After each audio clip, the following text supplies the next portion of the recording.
تصویر ماتم د شور ماشور کاری فضا خړه. السلام علیکم. زه راغلی مدیر کلي ته. هغه کلی چې دلته تقریبا 100 کوره دي، 100 کورنۍ دي او دلته کې هم په لسهاو په سلهاو شهیدان دي.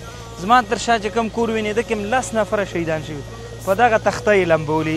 د دوی اوس فی الحال لپاره اشپزخانه دغه ده، تاسو وینئ د پټي ماینځ د دوی د اوسېدلو ځای، د دوی د اوسېدلو خونه، د دوی د خوب خونه ټول په دغه یوه خیمه کې پراته دي.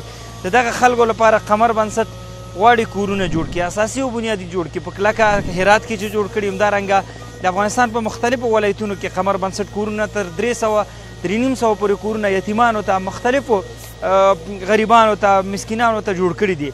همدارنګه بغلان کې سیلابونه راغله، هغلته هم موږ منډه کړې، هغې سره مو هم مرستې کړي. اوس نوبت د دې خلکو دی، د کونړ ولایت د نورګل ولسوالۍ د ودیر د کلي د دې خلکو نوبت دی. 3 لکه ډالر مو په نظر کې نیولي چې په 3 لکه ډالرو دغه 100 کورونه انشاءالله باذن الله د الله په مرسته او ستاسو په همکارۍ دغه آباد کړو. یو څه اندازه شوي دا. اوس ته هم په دې جاري صدقه کې برخه واخله. کمنټ کې لینک دی، په دې کلیک کا. ستا د حسابه چې څومره دلته تاسو انتخابوي هغه به زموږ دې لینک ته راځي، موږ به یې راوباسو. دې خلکو سره به لکه دایمي چې په نور ځای کې مرستې کړي، دلته به هم کورونه آبادو. بل ځل چې راځو دلته به ښایسته ښایسته کوټې وي، ښایسته تعمیرونه به وي او موږ به هم خوشحاله وي، تاسو به هم خوشحاله، رب به هم راضي. السلام علیکم.